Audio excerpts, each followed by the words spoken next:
Buat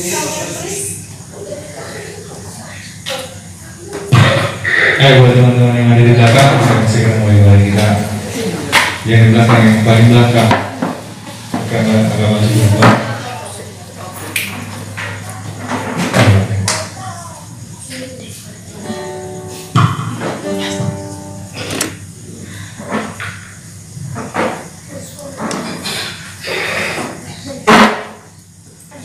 Gimana kabarnya sepanjang minggu ini? Luar biasa. Baik, sebelum kita memulai ibadah kita, mari kita bersatu dalam doa. Terima kasih Bapak, terima kasih Yesus buat kasih dan karunia yang telah Kau berikan kepada kami ya Bapak, sehingga kami dapat berkumpul di tempat ini untuk memuji dan memuliakan nama-Mu ya Bapak. Ya Bapak, sebentar lagi kami akan memulai ibadah kami. Kiranya Engkau memberkati ibadah kami ini dari awal, pertengahan hingga akhir ya Bapak, supaya menjadi ibadah yang berkenan di hadapan-Mu. Di dalam nama Anakmu Tuhan Yesus Kristus, haleluya, amin. Mari kita angkat pujian kita.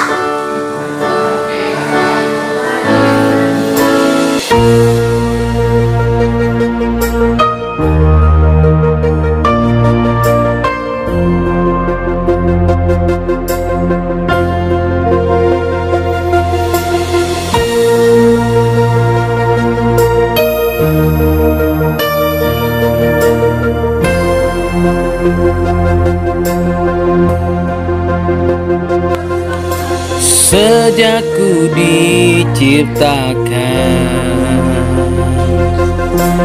ku membutuhkan kasih yang sanggup menuntunku dalam terang.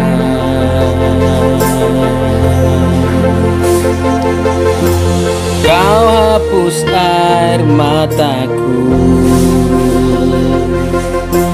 bangkitkan semangatku. Kau beri kesempatan, angkat hidupku, bawaku kembali dekatmu.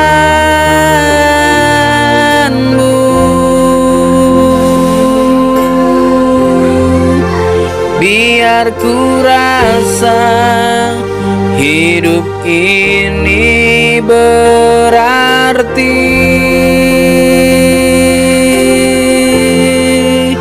Ku panggil Engkau Bapakku,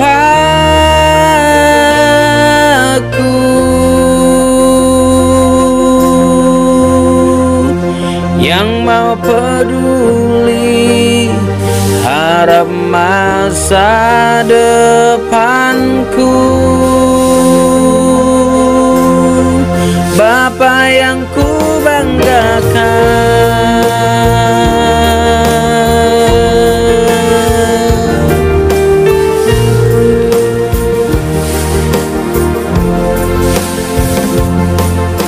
sejak ku diciptakan,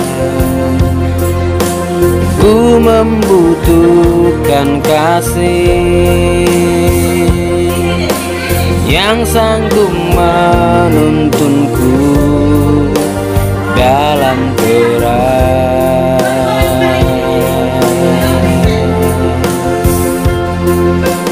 Kau hapus air mataku, bangkitkan semangatku. Kau beri kesempatan, angkat hidupku, bawaku kembali dekat.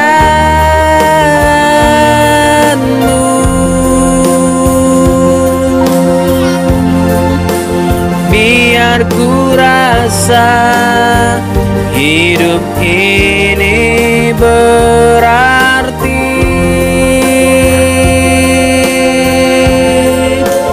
Ku panggil Engkau Bapakku,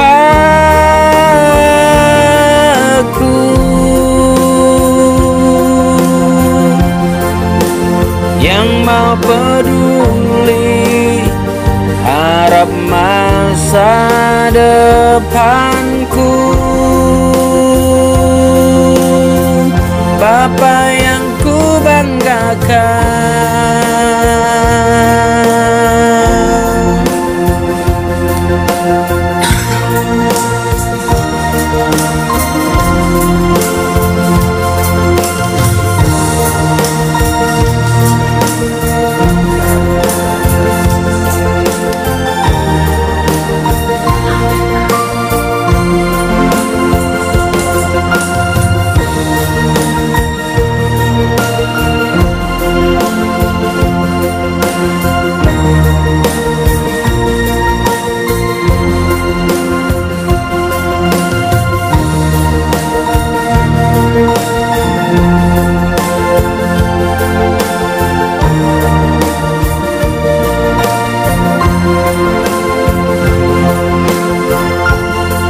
bawaku kembali dekatmu.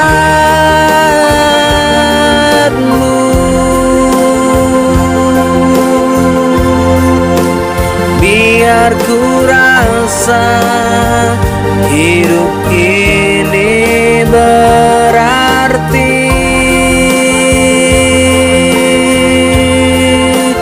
Ku panggil Engkau Bapakku,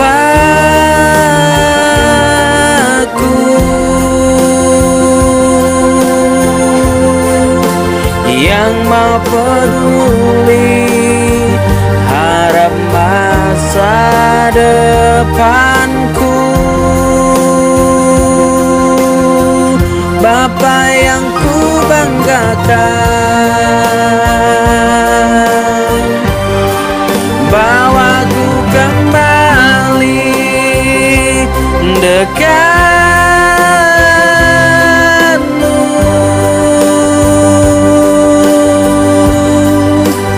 Biar ku rasa hidup ini berarti.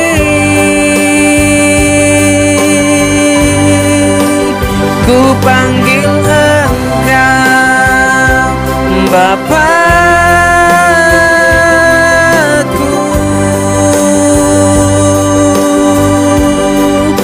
yang mau peduli harap masa depanku. Apa yang ku banggakan,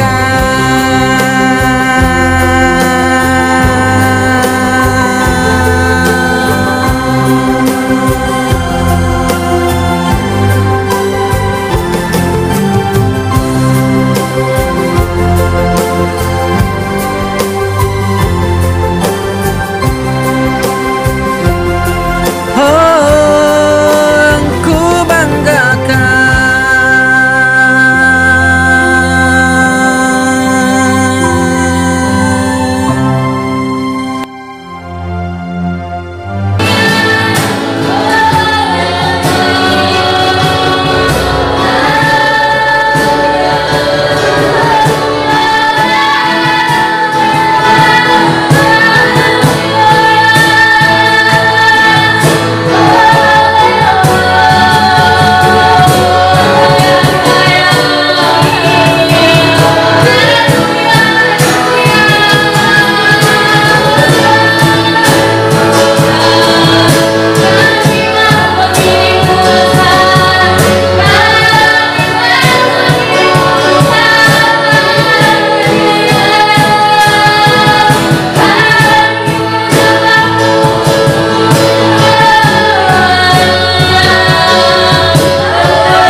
surga, memuliakan namamu, meninggikan namamu Tuhan. Kiranya Engkau dalam kuasa-Mu Tuhan di tempat ini, nama Tuhan Yesus. Haleluya. Terima kasih Bapa, terima kasih Yesus. Mari kita bersama-sama katakan amin. Saya undang untuk berdiri semua teman-teman.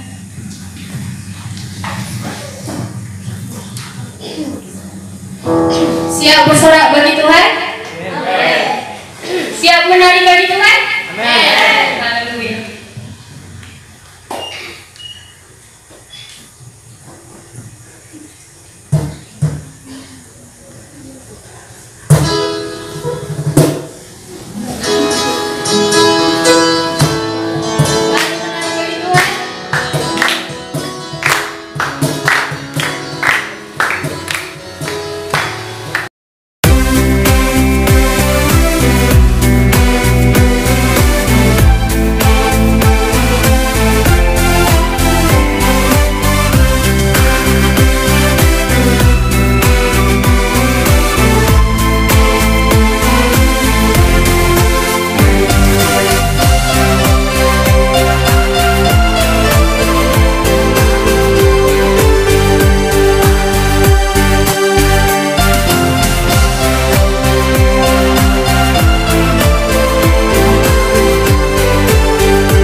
Ku rasakan semua kebaikan-Mu selalu hadir di hidupku.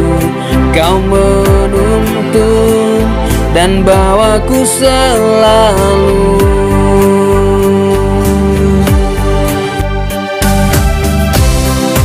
Ku percaya semua rencana-Mu indah bagiku.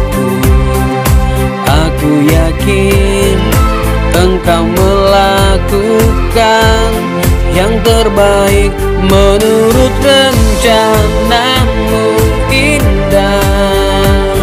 Hidupku dalam tangan-Mu, hanya Engkau harapan, pemberi perlindungan, tempat aku mengadu. Engkaulah kekuatan yang menopang hidupku untuk berdiri teguh, mengandalkan-Mu untuk menuntun setiap waktu, mengikuti-Mu keputusanku sepanjang usiaku.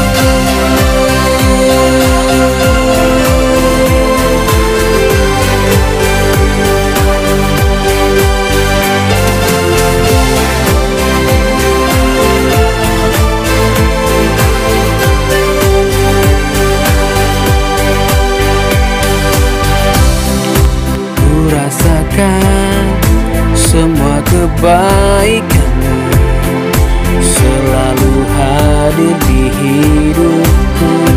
Kau menuntun dan bawaku selalu. Ku percaya semua rencana-Mu indah bagiku. Aku yakin Engkau melakukan yang terbaik menurut rencana-Mu indah. Hidupku dalam tangan-Mu, hanya Engkau harapan, memberi perlindungan, tempat aku mengadu. Engkaulah kekuatan yang menopang hidupku untuk berdiri teguh, mengandalkan-Mu untuk menuntun setiap waktu, mengikuti-Mu keputusan-Mu sepanjang usiaku.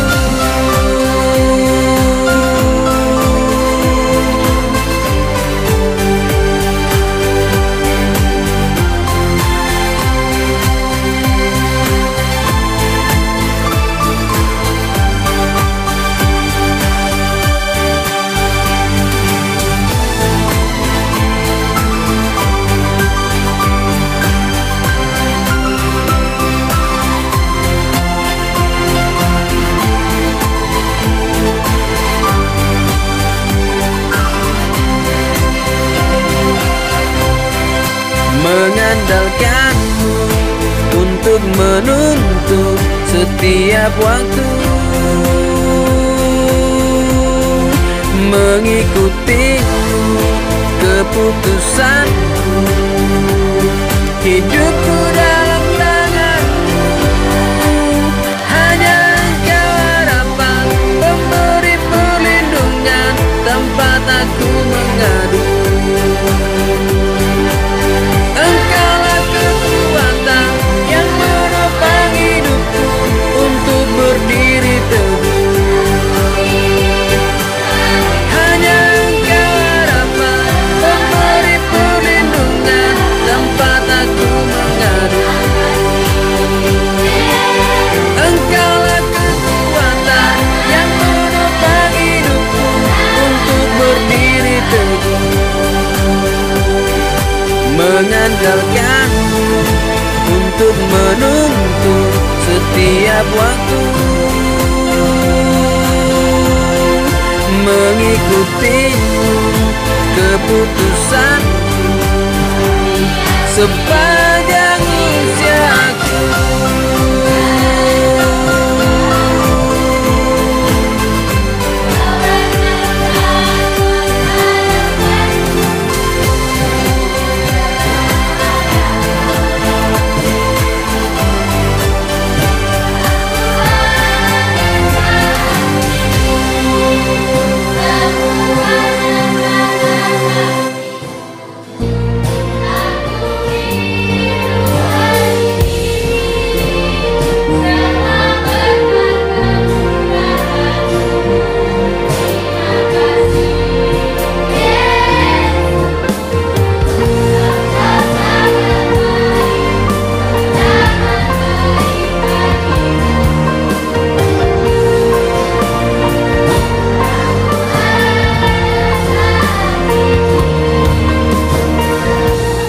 Seluruh hidupku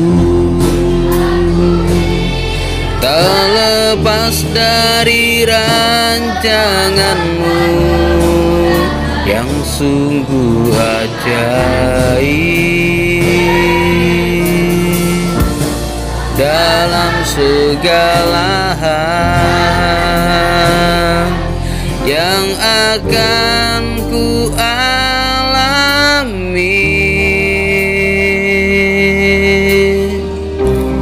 meski tak ku mengerti, dengan iman ku hadapi.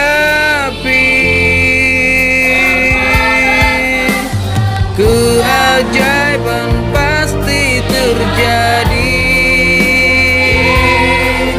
ku percaya tiada yang mustahil. Tuhan selalu baik bagiku, ku yakin Engkaulah yang terbaik.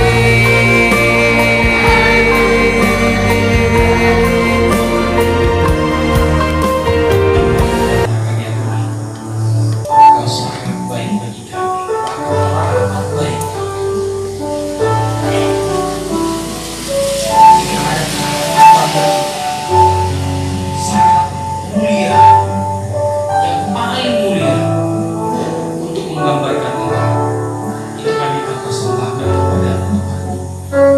Tidak ada seperti Engkau yang selalu memperhatikan kami, yang peduli, yang melihat ke dalam hati kami, yang memahami isi hati, yang ingin supaya hati kami dipulihkan, kami dibenahi, kami diperbarui, kami menjadi orang-orang yang siap memancarkan terang kasih Allah. Hari ini kami belajar kepada firman-Mu, caranya tidak pikiran kami Tuhan. Dari kebenaran firman Tuhan hari ini meningkatkan hal yang membuat kami semakin bangga kepada Tuhan. Terpujilah Tuhan, di dalam nama Yesus kami siap dan mengikuti materi hari ini. Kita yang siap mendapatkan pengajaran dari Tuhan, bersama-sama kita katakan amin. Shalom.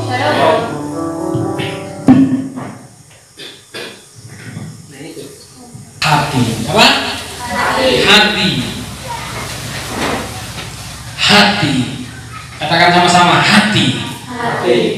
hati-hati beda lagi. Ya, berarti itu kalau hati-hati itu waspada. Kalau hatinya sudah dua berarti waspada. Ada berapa hatimu? Yakin? Kalau satu, ya jaga hatimu. Kalau hati-hati berarti sudah mulai mendua hatimu. Lihat kiri kanan, berapa hatinya? Tanya dulu. 3, berarti ini hati. Oke, hati hanya ada 1. Nah, kita lihat materinya. Hati yang pulih, sama-sama kita katakan hati yang pulih. Hati yang pulih. Kenapa harus hati yang pulih? Ada apa dengan hati? Allah itu besar. Katakan sama-sama, Allah itu besar. Bikinlah gerakannya. Allah itu besar. Bilang, aku kecil. Aku kecil.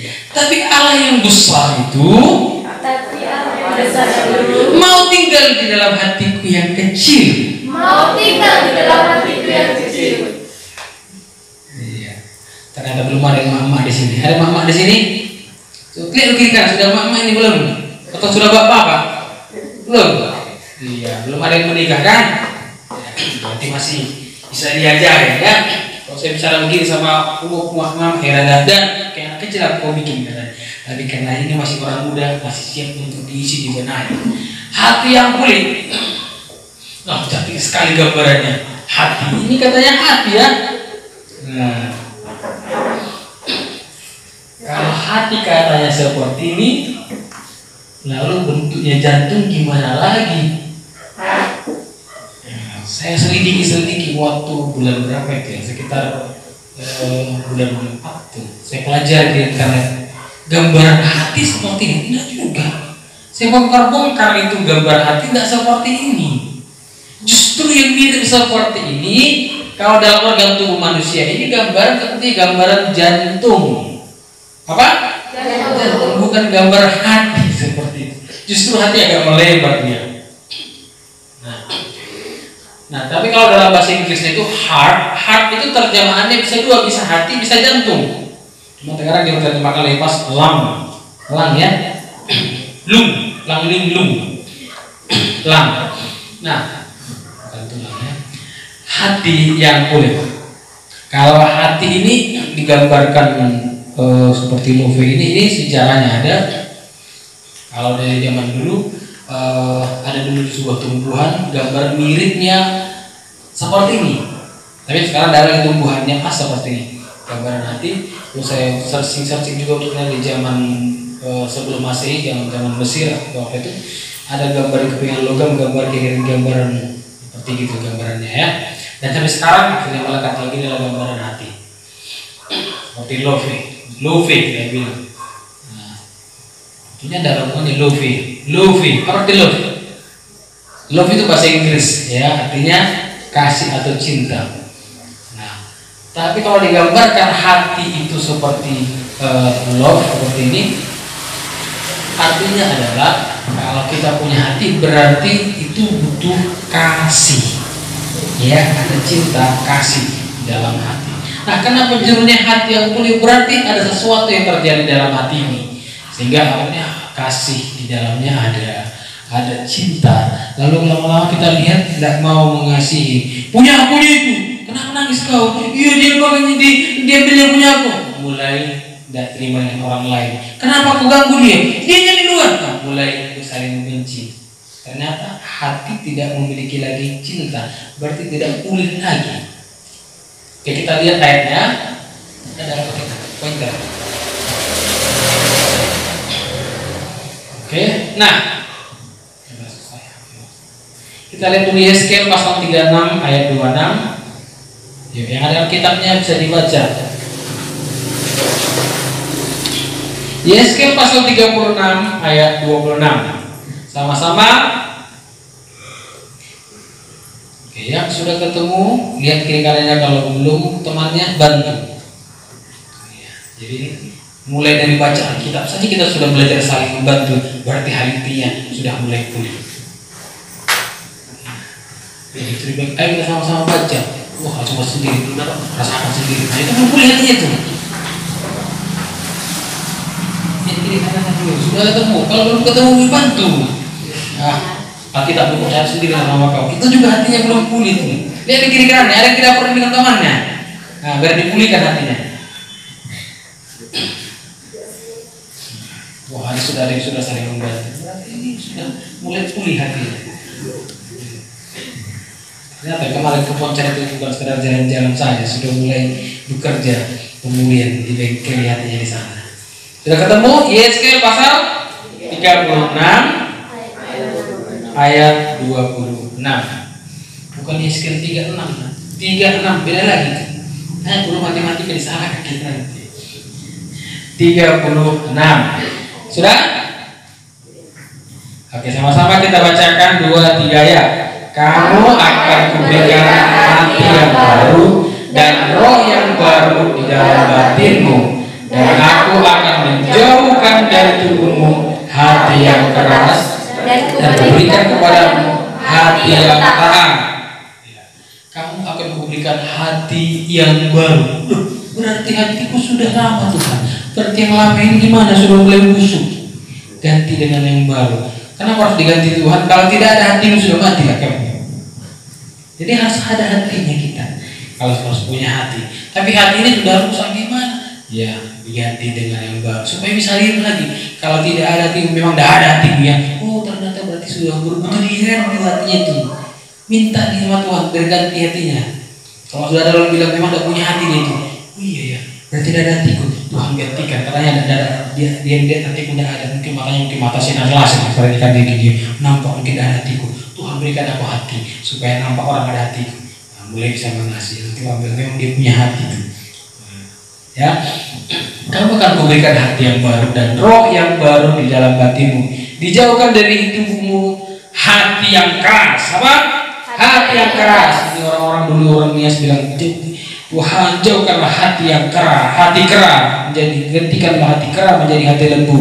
Tapi ini diganti dari hati yang keras menjadi hati yang taat, bukan hati keras menjadi hati lembu. Ya. Nah, yang selanjutnya. Nah, kita lihat ini. Hatinya tadi mulus sekali cantik, saya memberinya kayak balon cantik berkilau. Sekarang kita lihat tuh, sudah kepingan-kepingan. Kalau di dalam zaman saya masih kecil dibilang sudah tupikong. Ada yang tak berarti mengerti. Ternyata zaman saya sampai sekarang masih mengerti arti tupikong. Ya, berarti ada sompel-sompelnya sudah mulai retak, perpecahan dia begini.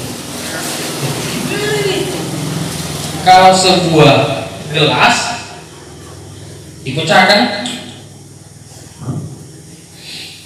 ya kalau pecah dia disatukan lagi kumpulin, sekalipun ada yang kecil-kecil dikumpulin satu pasti bisa. Coba saja pecahkan gelas, pasti marah-marah. Kurang kerja. Dan dibilang kumpul dan dibilang kumpul dan jadi satu, buang jadi sampah. Datang kamu rajin kumpul-kumpul, wah udah kumpul bagus sekali. Iya bagus, terima kasih. Sampai kali kau 3 jam mengumpulkan itu. Ya sekarang isi dalamnya air. Yakin tumpah semua. Berarti jangan di apa namanya dikumpul-kumpul lagi sudah pecah itu. Ya, tadi kan dibilang diberikan apa? Hati yang baru. Hati yang baru. Jangan langsung ke dan terakhir masih di awal tadi ya. Nah, saya punya channel YouTube. Sekitar bulan sebelum corona ini saya sudah berikan sekitar bulan 3 itu, ya bulan 2 saya sampaikan di situ tentang hati bukan untuk ditempel. Satu kali saya pernah tempel lubang baru ditempel dan nyampe kira apa namanya 2-3 hari lagi bocor lagi. Aku pikir ada sesuatu ini. Banyak datang untuk kalau saya tempel ban di sini di sekitar PLN contohnya sampai ke kota pun sudah apa lagi sudah bocor lagi, paku lagi kemana? Kita di mana nih? Periksa. Mana kabar? Gimana bang pakunya? Ada pakunya. Loh kok bisa bocor? Iya bekas tempelannya.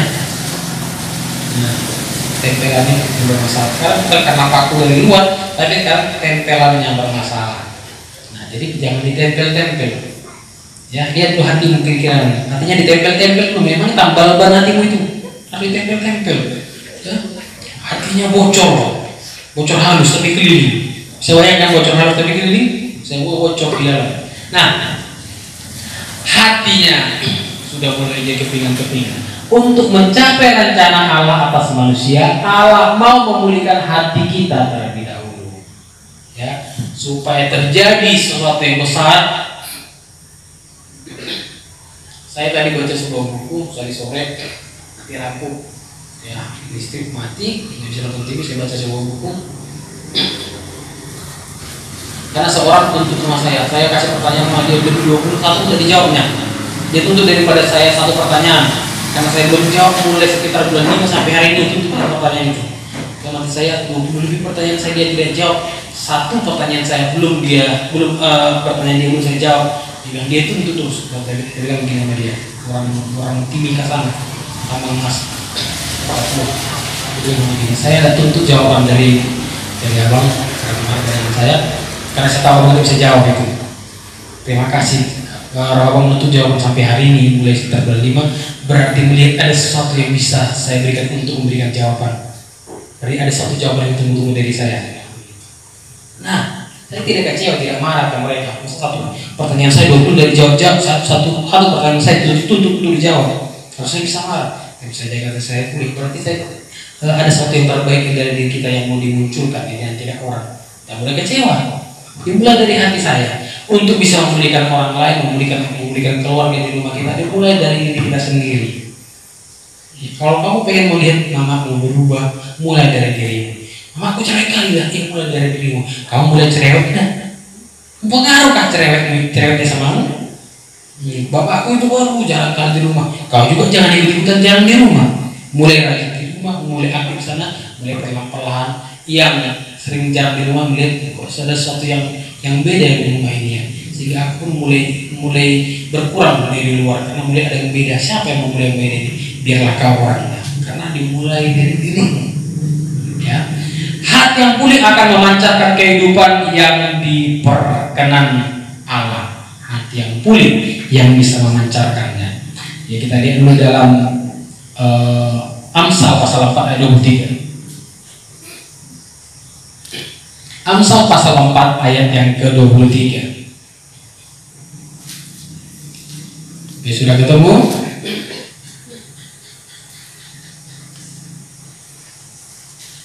Amsal pasal 4.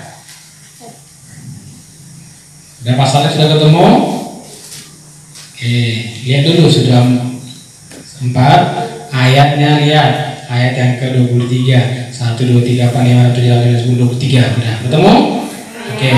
Sudah ketemu, kita sama-sama dibacakan 2, 3, ya. Jagalah hatimu dengan segala kewaspadaan, karena dari situlah pancar kehidupan. Jaga hatimu dengan apa? Segala kewaspadaan. Dengan segala kewaspadaan. Kalau waspada bisa satu, tapi kalau segala berarti berbagai macam cara untuk waspada. Tahu waspada? Waspadalah. Nah, waspada itu berarti berjaga-jaga. Jaga-jaga dengan segala kewaspadaan. Aduh, aku punya satu kewaspadaan. Belum segala ini. Cari lagi. Aku punya 2 kewaspadaan. Masih 2, masih banyak lagi, ada cara lagi. Berapa rupanya? Segala. Berapa yang segala itu? Cukup 10. Cukup 20. Berapa segala itu? Tidak terhitung. Berarti kalau ada 30 cara, lebih dari 30 cara, lebih daripada itu cara yang kita butuhkan untuk waspada. Sudah belajarnya aku mengerti dia, tapi dia terus kecewa melihat aku. Tidak tahu bagaimana lagi. Segala kewaspadaan. Terus waspada, terus jaga. Jagalah apa? Jagalah hati. Hati siapa itu? Jaga hati masing-masing. Jaga hati masing-masing. Yang selama ini kenapa terus kita lelah? Karena datang sendiri, sudah capek aku menjaga hati si Lilis. Yang dibilang Tuhan jaga hati siapa? hati masing-masing. Capek si Dewi, ku jaga si Lilis terus dia tidak tahu permintaannya, terus membuat hatiku tidak nyaman. Apa sih maksud Lilis ini? Kau jaga hatinya, terus sampai kau jaga, awas dan jatuh hatinya, awas awas, si Lilis, dekat sama si Lilis, baru dekat sama si Eva. Aduh, gimana ya si Lilis ini? Kawannya tambah satu lagi, kawan barunya yang baik kali, tapi gimana aku bisa mengerti memahami dia ya? Gua kau jaga, sedangkan mamanya pun tak menjaga itu, capek kau jaga itu, ya kan? Yang harus kita jaga adalah hati kita sendiri. Tuhan suruh jaga hatimu, jangan kau jaga hati orang lain, jangan kau jaga hati bapakmu. Kalau bapakmu pergi ke mana, kau jaga, ke kantor pak, kau jaga, kayak Mr. Bean. Mr. Bean itu hanya gara-gara tiket belanjanya ditukar sama orang lain, dia beli orang lain, masukkan ke kantong makan, masuk ke tangannya. Tapi gara-gara leket tangannya dia di dompet ini, takut dia ke kamar mandi diikutin, ke WC diikutin, takut dia menjaga nanti dipikir gimana. Rupanya begitu buka celana orang di WC buang air besar, lepas tangannya. Oh terima kasih, dulu di situ dia. Rupanya orang yang BIB ini cari di mana tisu, kemana? Kata Mr. Bean gini, oh ini tisunya nak. Oh terima kasih. Tunggu di situ. Karena menjaga hati si orang yang ini. Nah, kita capek menjaga. Saya juga berpikir saya capek menjaga hati istri saya. Dia jaga hatinya sendiri. Hatiku yang ku jaga. Ada salah satu judul dakwah di dulu saya ingat sudah tahun 98 itu, hatiku terjaga aman. Hatiku terjaga aman oleh hati kita yang ini yang kita jaga masing-masing. Jagalah hatimu dengan segala kewaspadaan. Dalam bahasa Inggris pakai kata di situ diligent. Ada yang tahu arti diligent? Rajinlah menjaga hatimu. Apa? Rajinlah jaga hatimu. Rajin pagi hari jaga hatimu. Besok kau jaga hatimu. Besoknya lagi kau jaga hatimu. Kalau kau jaga hatimu, dampaknya apa? Apa tadi ayat selanjutnya? Karena dari situ apa? Terpancar kehidupan. Kalau tidak kau jaga itu akan terpancar dari dalamnya, keluarlah sakit penyakit, keluarlah ulat-ulat. Bayangkan ulat-ulat itu yang sudah kalau tempat sampah, ada tempat sampah di rumah kalian di dapur ada misalnya, enggak? Atau begitu kau masak, pos bawang segala macam, pakan saja situ, enggak? Ada tempat sampahnya, ada. Tempat sampahnya biasanya dibuang sekali berapa lama? Sekali sebulan biasanya dia, enggak? Sekali berapa lama? Sekali seminggu. Wah, lihat sekali seminggu ya, dikupas bawang, letak buang ke tempat sampah. Lalu prasantan. Kalau prasantannya buang, kasih airnya juga, buang ke tempat sampah. 2 hari, 3 hari. Begitu seminggu, saya bekas juga kau buang situ, kau lihat dalamnya bermunculan warna putih-putih lompat-lompat. Itu namanya ulat-ulat. Nah, begitu kau buka ulat-ulat, membuangnya saja tuh aromanya sudah bau sekali. Ya, kalau saya udah begitu, senang kali langsung bakar sampah, langsung habis semua itu. Ulat-ulat yang keluar itu nah, hati kalau kita tidak jaga dengan aman, maka akan dari pancar dari hati kita itu ulat-ulat. Makanya begitu ngomong sama orang lain, apa kau? Matamu itu. Jadi gimana? Memang ada matanya gimana lagi? Memang sudah ada matamu itu. Apa matamu nengok-nengok? Jadi mungkin kan ditengok ya kan? Sama apa lagi? Karena punya mata.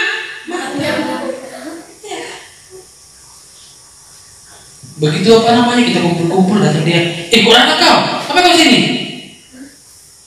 Yang membuat saya terkejut adalah perkataan anak saya Yahya kecil itu yang menjalani 4 tahun sekarang.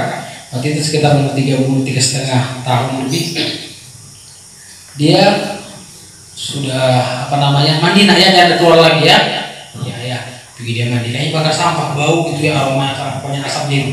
Dia muncul, dia sudah rapi, sudah mandi, sudah pakai bedak, ganteng.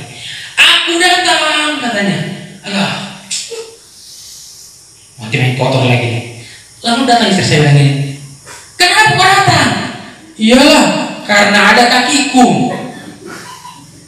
Betul enggak? Kalau kau datang sini kenapa? Karena ada mobil. Yakin kau begitu ada mobil langsung datang kau? Tidak, karena ada kakiku makanya kau datang ke sini. Itu pemikirannya logika. Kamu mau lanjut lagi? Ya karena ada kakinya. Coba kalau ada kakinya datang gitu. Itu kenapa jawaban betul seperti itu? Karena hatinya dasar sudah suka, hatinya memang sudah jengkel, tidak terjaga aman. Yang terpancar bukan lagi kehidupan, tapi begitu datang ini, oh, apa kau? Mulai terpancar apa? Kematian, ya kan? Sering mempersangkakan orang lain. Ada seorang teman, seorang bapak saya kenal dulu, dia di dekat halte bus, ramai orang menunggu bus di kota Medan. Ramai orang. Ini kota besar, mau kemana dia pergi? Dia sakit perut, mau buang angin. Mau gimana nih caranya? Ramai orang nanti, malu aku pikirnya. Karena pakai berdasi, pakai tas gini. Rupanya tiba-tiba buang angin begitu depan orang banyak. Malu lah, kan gitu. Pegawai pakai dasinya rapi tapi buangan itu sudah tahu malu kan begitu. Gimana caranya? Dan tertahankan dia, langsung dibuang gitu dengan secepat kilat langsung begitu buang dia. Semua orang mata memandang ini. Akhirnya dia lolos. Yang gimana ini? Takut, berpikir jangan semua akhirnya menghakimi yang sebelah ini karena dia merasa begini kan daripada buang daripada aku malu begitu. Orang lain disalahkan, padahal memang dirinya, ya kan? Nah, ekspresi wajah kita, jangan kayak ada orang setelah diperkenalkan namanya dosen saya itu punya istilah Mustafa. Tahu Mustafa? Muka seram tapi ramah. Ya, mukanya seram tapi ramah kali. Tapi adanya orang, ya senyum pun dia tapi kayak begini aja itu. Udah senyum pun dia tapi mau gimana ya begitu mukanya. Pernah lihat Jack Ma itu orang sini aja Jack Ma. Bagaimana dia orangnya jelek kan? Mau bilang apa lagi? Ya begitu orangnya. Dan beliau mulai dari nol tapi jangan lihat uangnya itu begitu banyak sekali. Mukanya saya melihat mukanya loh. Kenapa ada orang begini? Dia sudah begitu banyak. Tapi memang dasar hatinya dipulihkan. Mau dia jadi orang gimana? Mukanya aku jangan ketawa, tapi mukanya begini dulu, bukan ketawa. Ketawa itu dia jelek, mau gimana dibilang lagi? Memang sudah begitu wajahnya. Tapi memang hatinya sudah dipulihkan. Memang dasar yang nengok itu yang salah. Dipikir langsung curiga, apa? Ngecek aku ini? Dipersalahkan. Katanya pikiran-pikiran lain. Ya, kita juga sekarang mau begitu. Masuk orang baik-baiknya. Tapi sudah curiga, aku lagi ngomongin itu. Teruslah, pasti ada wanita calon yang udah baik. Pasti aku lagi gosip. Dia lain bicara. Nah, selanjutnya next. Mengapa Allah mau memulihkan hati kita? Selanjutnya, yang pertama kita baca sama-sama. Hati adalah pusat hidup manusia. Memang kau tak punya hati? Iya, berarti sudah mulai mengalami kematian. Kenapa ada uban? Tahu uban? Tahu uban? Warnanya adalah putih. Kenapa ada uban? Karena ada sel-sel dalam rambut yang mengalami kematian. Udah mati, akhirnya rambutnya putih. Nah, saya umur 40. Kalau ada uban saya, ada uban KKN, ada. Nggak tahu tapi mereka bisa pernah temukan. Kalau saya temukan umur seperti saya mungkin 40 tahun. Kalau ada ubannya satu, berarti yang mengalami kematian dalam rambut saya masih sangat sedikit. Berarti masih banyak yang bisa beraktivitas. Terima kasih Tuhan, masih fit. Ada orang umurnya masih 30 tahun, kulit uban dari mana-mana. Lihat, waduh, mengalami kematian banyak rambutnya. Berarti luar biasa sekali nih. Jadi kalau seorang sudah banyak rambutnya putih, berarti banyak mengalami kematian dalam organ tubuhnya. Yang stres akhirnya menindas pertumbuhan rambut, akhirnya mulai putih rambutnya, ubannya. Kenapa orang mulai mengalami keriput mungkin di sudut-sudut matanya mulai keriput? Kenapa? Mama siapa yang tidak ada keriput matanya? Siapa mamanya yang sudah ada keriputnya? Udah ada semua, berarti mamanya tidak ada keriput matanya semua ya. Lihat dulu masing-masing, nanti dia perhatikan mamanya. Ada tidak keriput di ujung-ujung matanya? Atau PR lihat ya. Nanti pulang dari sini tengok matanya. Nah, mata yang dulu aku. Tengok mana keriput? Tengok dulu. Kenapa mengalami ada keriput? Karena ada sel-sel yang mengalami kematian. Itu kan iklan-iklan itu mengangkat sel-sel mati. Itu iklan-iklan itu. Korban iklan untuk bicara ini. Nah, kenapa ada kematian? Berarti ada yang tidak lagi bereproduksi, tidak bisa lagi menghasilkan. Memang tidak punya hati, berarti sudah tidak bisa lagi hatinya berfungsi, tidak bisa lagi bergerak. Ya sudah. Saya servis kereta, bang, aduh ganti lagi, sudah bisa pakai lagi, udah, buang, ganti lagi, udah pakailah, pala-palai aja, itu di pala-palai aja, kita tidak bisa lagi, udah sini, minta ganti, udah pala-palai aja, udah pala-palai lagi, kalau di pala-palai, ya seadanya pakai aja lah, udah diusahakan aja, penting bisa, dipaksakan ternyata rusak, karena dipaksakan, ya, saya pernah dari sini, dari Sibolga berangkat naik kereta ke daerah Agung Bantor, arah sebelum proses anak mengajar saya lihat ban kereta ini masih bisa, memang sudah mulai botak, masih bisa pakai, saya paksakan aja. Begitu pelan-pelan, begitu sudah di depan ada truk dua, gimana saya harus cepat ini, saya kencangkan, begitu saya kencangkan aman truk di belakang, oh Tuhan, rupanya truk di depan ada lagi, begitu meledak ban depan itu. Banyak yang berdepan meledak. Rupanya sudah saya paksakan, saya pala-palai, alangkah dari paksakan, rupanya meledak. Itu puji Tuhan masih saya kencangkan lagi. Kalau saya rem bisa campak saya dari belakang sudah menanti truk untuk menabrak. Tapi terima kasih Tuhan, Tuhan arahkan tangan saya bisa pulang dan masih hidup. Saya bersyukur sekali dengan itu. Karena saya paksakan apa yang ada. Ini kalau memang diganti. Nah hatimu juga. Ya, jangan harus malam-malam hari ini pergi ke rumah sakit. Kenapa? Kata saya harus ganti hati. Nggak ada jual hati di sini. Tapi kalau jual darah mungkin ada. Tapi hati yang supaya diganti kita bawa kepada Tuhan, supaya diganti dengan hati yang baru. Karena apa? Karena di situ pusat itu. Berarti supaya jangan mengalami kematian pelan-pelan, kematian dalam hal tidak peduli. Begitu kotor rumahnya tidak mau disapu. Ya, apa makan kita mah? Nggak ada capek kali apa? Udah makan kita. Ya udah, itu udah mau tahu. Berarti hati tidak mau peduli dengan keadaan di rumah. Mama ini, jam berapa masalah? Dan mamanya sudah capek sematu malaman, tidak ada pengertian sama orang tuanya. Ya, sekarang saya bersyukur dengan itu ponakan kami di rumah, udah pulang ke orang tuanya di Kisaran. Begitu saya pulang les, setelah pulang jam 5:30 lewat, saya juga pulang dari lelah. Di rumah dia kulihat, langsung dia bilang, ayah sudah kamu udah kusapu rumah, ayah sudah kupel, kamar sudah kurapikan ayah, kami sudah mandi. Kulihat, terima kasih Tuhan, dia peduli dengan adik-adiknya, peduli dengan orang tuanya yang kecapean. Berarti hatinya, hati yang sudah terbaru belajar mau mengerti dengan keadaan, ya, supaya terpancar hal-hal yang baik. Selanjutnya, baik atau buruknya sikap dan tindakan manusia ditentukan oleh hatinya. Hati yang bersih memancarkan kehidupan, hati yang cemar merusak kehidupan. Bersih memancarkan kehidupan, yang cemar merusak kehidupan. Next. Seperti air mencerminkan wajah, demikianlah hati manusia mencerminkan manusia itu. Begitu berkaca kau ke air, kau lihat begitu, pasti wajahmu muncul. Begitu sendiri berkaca, kenapa sih dia muncul? Salah, lo kok sendiri lagi muncul? Kenapa ini? Ada yang salah dari diri. Harusnya begitu kau berkaca, mukamu di situ. Jangan berkaca ke orang lain muncul di situ.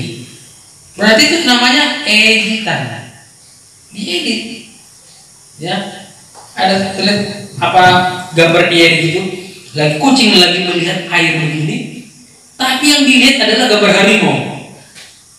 Sisi positifnya bagus, dia mungkin seperti tenaga kucing yang paling itu yang tidak berani melawan apa, tapi berkaca dia kepada Kristus, dia dilihat bahwa dia adalah seperti harimau yang kuat, bukan lemah. Itu bagus gambarannya, ya. Bukan seperti ini. Saya pernah pepatah begini. Muka buruk cermin dibelah. Kalau monyet, tahu monyet? Perlu menjelaskan lagi monyet. Tahu saya, udah tahu monyet kan? Nah monyet ini makhluk yang mirip seperti manusia ini, suatu kali dia sedang berjalan ke perkotaan, di pinggir kota. Kali mobil berlewatan, berhenti tiba-tiba mobil berlewatan, berhenti mobil ini dalam lihatnya. Ada monyet di situ. Tengoknya ada monyet di situ lagi. Tengoknya, kok jelek kali monyet ini? Dia ambilnya baju, dilemparkan kacanya ke mobil ini, pecah. Baru dilihat, wah ada lagi monyet di situ. Yang jelek kali memang monyet itu. Baru dia pergi. Di jalan lagi, tengoknya lagi ada mobil berhenti. Tengoknya ada di mobil itu. Ada monyet di mobil ini. Kok jelek kali mukanya? Dia ambilnya baju, dilemparkan kaca mobil, pecah. Memang monyet jelek kali. Ngapain ada di situ? Pikir lagi dia. Memang dasar mukanya jelek. Emang dasar dia monyet. Dia berkaca, tengoknya di kaca itu mobil itu bahwa dia itu jelek dan itu merupakan monyet dan dia jelek, dia tidak suka dengan monyet itu, dipecahkan kaca itu. Kadang-kadang kita mau begitu kan, dibilang dia mau malas. Hah? Kau bilang kau malas? Apa kau bilang? Hah? Ya kalau yang begitu ya, memang malas dia ya, memang malas. Aku bilang oke lah, aku belajar rajin. Kan bercermin dengan baik, ya kan? Kamu perempuan kan suka bercermin. Berarti kalau perempuan ini lagi bicara begitu, keduluan dia, oke, duluan. Tengoknya mobil berhenti. Masih mobil berhenti. Jalan lagi dia. Oh laki-laki kan? Kenapa rupanya? Kan gini. Ya gini ya. Kan perempuan lihat mobil itu berhenti dia. Nah, kaca. Tiba-tiba tuh kacanya. Muncul orang di dalam. Kenapa perempuan suka berkaca? Bercermin. Mana yang kurang rapi? Mana yang kurang bagus lagi? Udah rapi belum? Nah, kan tujuan berkaca supaya melihat mana yang mau diperbaiki, dibenahi, kan begitu, ya kan? Sekarang mulai berkaca sini kaca. Kok berpulang kutu? Kaca ini, jangan di kaca ini lagi ya. Kok bermunculan kutu di situ? Begini lagi besok lagi ganti kacanya lagi, tengoknya lagi. Aduh, kok panjang lagi rambutnya jelek kan? Gak suka begini, pecahkan kacanya lagi. Tak mungkin. Ya memang dirimu yang salah, benahi, jangan kacanya kau salahkan. Ya, jadi pepatah seperti itu, air mencerminkan wajah, demikian hatimu mencerminkan siapa kamu.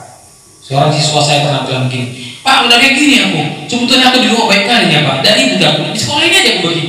Aku bilang mau di mana aku kamu tetap sama ini. Di sekolah kau kayak gini pasti di rumah juga begitu. Ya, nah, kalau di rumah mungkin di di tempat ibadah mungkin kau ya kayak main handphone begini, di rumah juga begitu itu, ya kan? Ya, Lilis. Tapi terus ya nanti itu juga itu sama itu tidak berubah karena mencerminkan bagaimana kehidupannya ya. Nah selanjutnya hati bisa apa? Tercemar.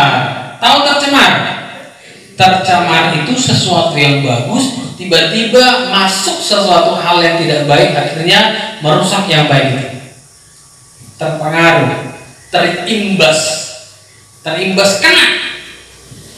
Ya, hati bisa tercemar sebab dari hati orang timbul segala pikiran jahat, percabulan, pembunuhan, pencurian, perzinahan, keserakan, kejahatan, kelicikan, hawa nafsu, iri hati, hujat, kesombongan, kebebanan. Semua hal-hal jahat ini timbul dari dalam dan menajiskan orang.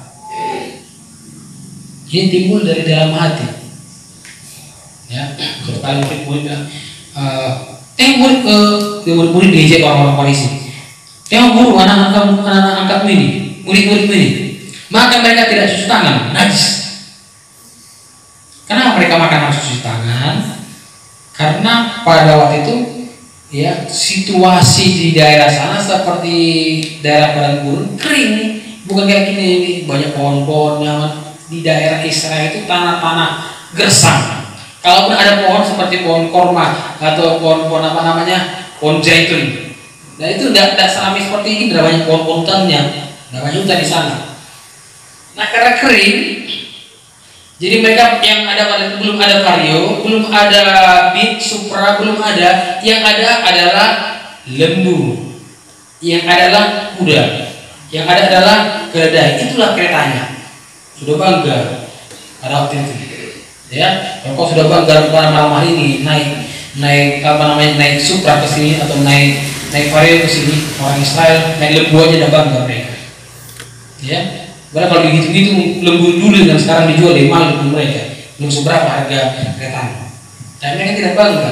Nah, kalau mereka berjalan mungkin jalan dari Santiago sampai ke sini, naik kereta, naik lembunya itu, lalu baru makan terus membuang dia kotoran yang terbuang di sana. Nggak ada tukang bersih. Mana tukang pembersih kota langsung dipulih kotorannya, kumpul, hubung, nggak ada itu. Ya bedanya di situ. Lama-lama 1 hari, 2 hari, 3 hari, saya sudah lihat bahwa tiba-tiba ada lembu datang. Ya kubiarin aja kata buang kotoran, baru makan dia. Kubiarin aja kata kotorannya. Tinggal siapa yang lewat hati-hati, jangan menginjak, jangan menabrak, pasti nempel baunya. Ya kotorannya nempel.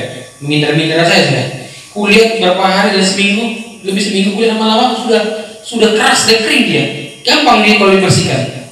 Dan di sana gitu banyak kotor, saya membersihkan biarannya begitu. Lama-lama bersatu menjadi debu dan akhirnya kotor. Baju-baju pun kotor, ujung baju kayak gini, pakai celana gantung. Dulu mana ada celana gantung, yang ada kayak apa itu, kayak orang Arab itu pakai sampai ke bawah. Ya, pasti kotor di jalan, abu dan nempel di situ. Makanya mereka begitu masuk rumah cuci kaki, cuci tangan. Mereka makan cuci tangan, diejek lah mereka. Karena makan dan cuci tangan. Lalu Yesus bilang, bukannya masuk dalam mulut yang menajiskan. Kalau kau makan, setelah makan kau tadi gimana? Yakin kau bertahan, kau jaga tidak keluar lagi situ. Kau pertahankan di situ. Pasti buang ke kamar mandi. Kalau tidak kau buang-buang itu, hasil daripada olahan ampasnya itu, menurut guru biologi saya, sekarang masih teman saya di Facebook, dia sering bilang komen kepada saya, oh mantap Pak, semangat, mantap Pak Pendeta. Oleh Pak Guru, karena dia guru saya, dihormati saya pendeta, saya hormati dia bagi guru juga. Maka kasih Pak Guruku. Perkataan yang saya ingat dari perkataan dia adalah, kalau kau tahan sakit perut dan kau buang itu ke jamban, maka tubuhmu akan olah lagi itu. Bayangkan yang TAIK itu kalau diolah lagi dalam perutmu menjadi alat untuk dicerna dan dihasilkan di dalam tubuhmu menjadi sumber energi lagi. Itu bukan energi yang bagus lagi, tapi energi yang bau. Makanya bisa mempengaruhi aroma tubuh kita bau. Saya renungkan, iya ya, gara-gara ini berarti itu. Kau renungkan, iya benar perkataan guruku. Jadi hari ini kalau kau rasakan aroma tubuhmu kurang enak, pikirkan, jangan kau tahan-tahan. Kalau membuang-buanglah. Yang kiri kanan, jangan tahan-tahan. Bau itu nanti. Ya? Kan kalau sudah kau sudah selesai, lega, enak. Tidak menajiskan. Tapi Yesus bilang, bukan yang masuk ke mulut yang menajiskan, tapi yang keluar dari mulut yang menajiskan. Apa yang keluar dari mulut? Contoh satu, muntah. Kau muntahkan itu, pasti menajiskan, bau. Dan ini hal yang memalukan bagi saya waktu SMP. Saya malu pramuka, saya sakit perut di dalam banyak, tapi saya muntah, muntah. Tapi saya tahan karena banyak di mulut saya semua. Saya malu sekarang dikit-dikit kotoran lagi. Nah, kalau sendiri pada najis mulutnya, karena itu menajiskan. Dan saya hanya di SMP kelas 2 itu, saya malu membuang jadi mana. Mungkin ya pembuangannya ya sudah, aku dibersih ditolong orang lain. Tapi karena aku pertahankan lagi tuh, akhirnya aku dia waktu buku lagi tuh. Mungkin ya begini tuh anak menjijikan itu. Pak Penonton bilang seperti anjing kembali muntah dimakan lagi sama dia. Menjijikan. Itu yang menajiskan. Ya, itu pasal makanan. Tapi yang keluar dari mulut kita bisa menajiskan itu sifat. dari hatimu keluarlah perkataan-perkataan yang kotor, perkataan-perkataan yang melemahkan orang lain, perkataan-perkataan yang mengejek orang lain. Nah, itu yang menajiskan, itu harus dibersihkan. Ya, itu karena sudah tercemar. Ya, kalau ada pabrik-pabrik itu ada buang limbahnya jelas. Kalau tidak, maka sungai akan tercemar. Siapa yang mandi di sana? Aduh, ngeri sekali. Kalau limbah sudah masuk ke sungai ini, Sungai Golkar, di ujung sana ada pabrik, katakan pabrik tahu yang di sana, Korea, ya, ada pabrik tahu itu. Nah, pabrik tahu, katakan pabrik di Tating ada pabrik tahu, buang limbahnya sampai kayak terjun Golkar dan gitu. Orang mikir lagi mengambil tembok keran, semua warnanya warna coklat semua begini. Mikir kita minum, kok bisa begini? Gimana minumnya ini? Tahankanlah, karena sudah tercemar semuanya. Ada yang minumnya. Begitu juga pikirkan, kalau ada kawan-kawan tidak suka lagi dengan dan untuk tidak mau berteman dengan kau, ada apa? Atau mungkin ada tercemar di hatiku ini, terpacar yang kotor. Tapi kalau sudah mulai hatimu kau berikan kepada Tuhan, biar diganti dengan baru, orang murid ya. Semua dan dari mulai longkar dikatakan tidak usah, pasti tidak usah. Terus next. Iblis dapat dengan mudah mencemari hati manusia yang belum pulih akibat dilukai, disakiti, dihanati, dikecewakan, dihina, ditolak, dilecehkan, sehingga perkataan dan perbuatan yang menjadi cemar dan jahat. Kenapa ada orang jahat? Kenapa ada orang jahat? Karena hatinya apa? Terluka. Jika saja begitu lahir si Andi, apa namanya? Si Andi. Wah, oh ini jahat, udah matikan saja. Kalau tahu langsung begitu. Tapi begitu lahir, sini mau, sini, kan begitu kan? Dibujuk-bujuk. Karena berpikir orang ini baik. Ini orang baik semuanya. Coba lihat ke kanan, bilang kembali, kau orang baik. Yakin? Kalau bilang, kau orang baik, kan begitu. Kau orang baik. Jadi biar melekat dalam dunia kau orang baik. Ya, karena satu pun tidak ada kita yang diciptakan, dilahirkan sebagai orang jahat. Kenapa jahat? Kenapa dia pembunuh? Karena hatinya terluka. Suatu kali ada seorang bernama Hitler. Pernah dengar nama Hitler? Hitler ini berasal dari keluarga masalah bapaknya Yahudi. Dia mengalami kekerasan dalam rumah tangga. Akhirnya dia diperlakukan juga oleh orang Yahudi dengan tidak nyaman. Dan dia punya dendam. Suatu hari akan membunuh orang Yahudi. Dan karena dendamnya adalah dia memang bagus. Dia dengan semangatnya berhasil mengangkat harkat martabat sebuah bangsa Arya di daerah Jerman, suku Arya di Jerman. Tetapi sisi negatifnya, hatinya, dendamnya itu terus merakar dan akhirnya dia berhasil membunuh, membakar, memusnahkan sekitar lebih 6.000-an orang Yahudi karena dendamnya, sakit hatinya. Nah, suatu kali Daud sudah punya istri, tapi dia punya penasehat namanya Ahitofel. Penasehat ini, apa yang disampaikan Ahitofel itu perkataan Allah, disegani orang, penasehat raja. Apa yang disampaikan itu perkataan Tuhan. Orang hati-hati, perkataan Ahitofel harus kita perhatikan. Bahkan kayak pada buku dia jangan dicari-cari apa-apa mau kayak mau bilang, mantap kali bayar. Nah, itu orang yang dihormati, maka diangkat Daud menjadi penasihat raja. Tetapi Ahitofel ini punya boru putri, ya, namanya adalah Batseba. Cucu namanya Batseba. Bukan putri yang cucunya namanya Batseba. Satu kali Raja Daud naik ke atas, bangun tidur sore-sore, temanya ada Batseba, panggil dulu. Lalu dia tidur bersama Batseba ini, dan akhirnya Batseba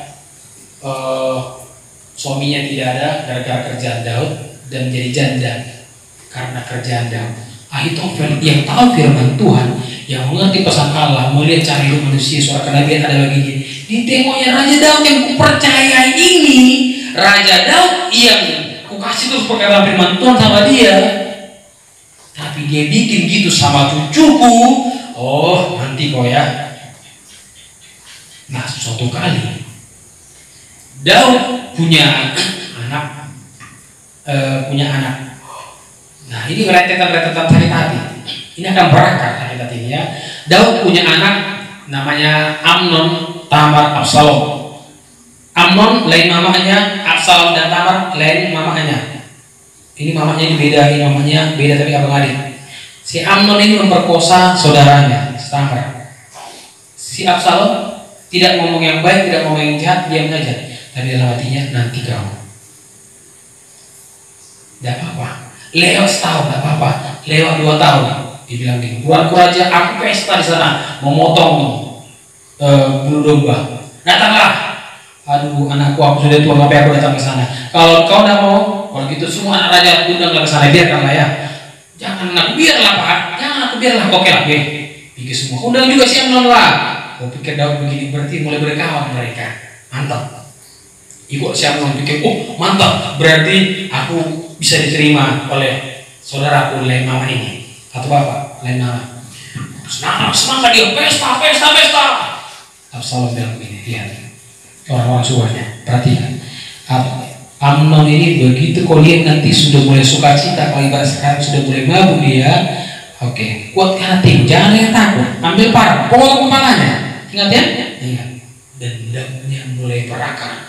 Disampaikan, bukan sekarang, bukan pada waktu itu dia, bukan 2 tahun ditunggunya untuk balas dendam sama siapa ini, Amnon. Akhirnya mati Amnon.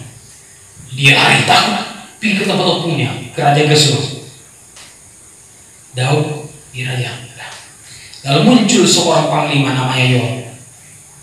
Tuanku raja, panggil itu kan anakmu juga. Oke lah, suruh datang, tapi jangan datang ke depanku. Cari tempatnya. Pulanglah Absalom ini.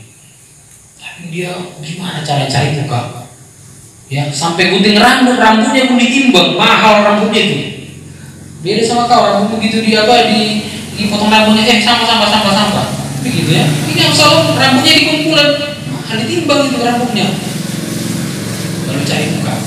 Berdiri di pintu gerbang. Kau ngapain? Cobain aja. Masalah. Ada masalah begini tanganku. Oh, coba aku yang menangani itu, pasti ku bela kau. Oh, mulai satu persatu mulai terpikat sama Absalom. Lama-lama jadi Absalom mencari muka. Ya, satu kali dia mulai deklarasikan, aku jadi raja. Daud takut, udahlah. Kalau gini caranya bagus kita lari, pergilah Raja Daud.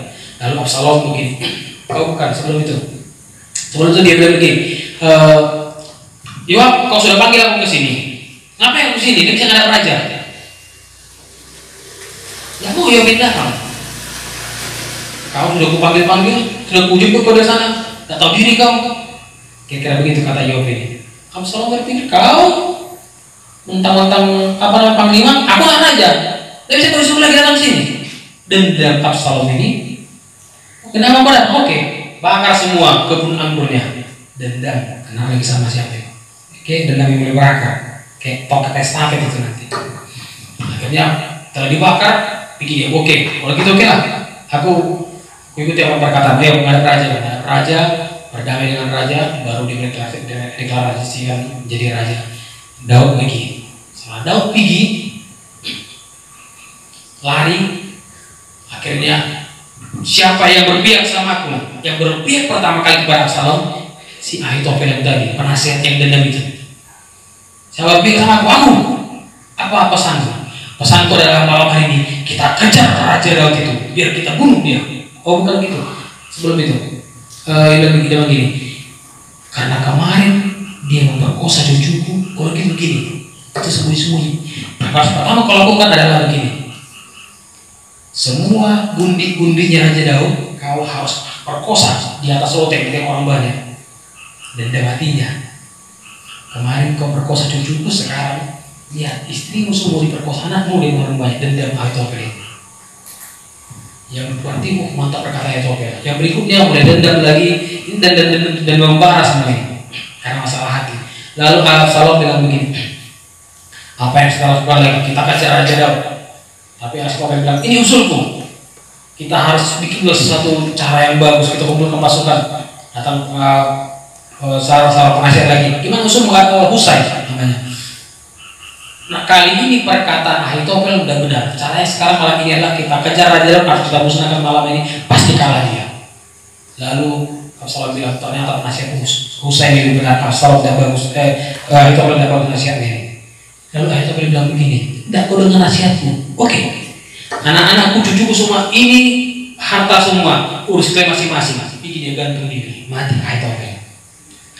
Dendamnya kepada Raja Daud terlampiaskan dengan dibalaskan kepada anaknya. Perkataannya tidak mau didengar, dia bunuh diri karena masalah hati. Oke? Nah, orang bermasalah hati berikutnya lagi masalah ini, masalah dendam. Dendam sama bapaknya. Oke, kejar malam hari dikejar Raja Daud. Lalu Daud bilang begini, oke, semua pasukan boleh kejar, tapi ingat, jangan bunuh anak itu. Karena dia anggap masih anaknya Absalom itu. Semua pasukan mendengar, jangan bunuh Absalom. Lalu karena di tempat itu dibuat tempat mereka bertempur, pohon banyak, dan pohon itu banyak ranting-rantingnya. Banyak orang mati bukan karena tusukan pedang, tapi gara-gara begitu naik kuda ada ranting di sana, lengket karena kepalanya mati. Tembus ke sini gara-gara pohon semua, banyak perhatian orang. Lebih banyak mati karena dihantam pohon daripada dipukul sama pedang. Lalu ada di Absalom sedang naik kuda, Bagal namanya. Rambutnya saking bagus, panjang rambutnya ini lengket di pohon-pohon, gantung dia di antara tanah dan langit. Itu ditulis dalam Alkitab. Lalu ada pasukan sedih, Absalom tergantung. Lapor sama Yoab, boleh tadi sana Absalom tergantung. Datang Yoab bilang gini, kenapa enggak kau tikam saja dia? Kalau tadi kau tikam itu, ku kasih kau ikat pinggang emas, ku kasih kau uang sekian. Datang pasukan yang bilang, kan sama-sama yang kita dengar dari perkataan Raja Daud. Jangan ada yang menyentuh, jangan dibunuh, jangan diapa-apakan dia itu. Lalu Yoab bilang, capek aku ngomong sama kau. Udah, mana tempatnya berpikir sana. Akhirnya dia dendam. Kemarin kau berbuat baik sama aku, jemput kau bakar lagi ladangku, tunggu tanggal main. Akhirnya begitu dilihatnya siapa Absalom sana, kau ya kemarinnya tusuknya mati. Dendam terus kejar, mati dia. Dan Daud tidak mau tangannya berdarah, artinya membalas dendam. Sampai matinya pun dia tidak membunuh Yoab ini. Yoab ini anak-anaknya kakaknya, famili semua. Itu kalau sakit hati terus merembes ini, bisa dari opung berantem terus.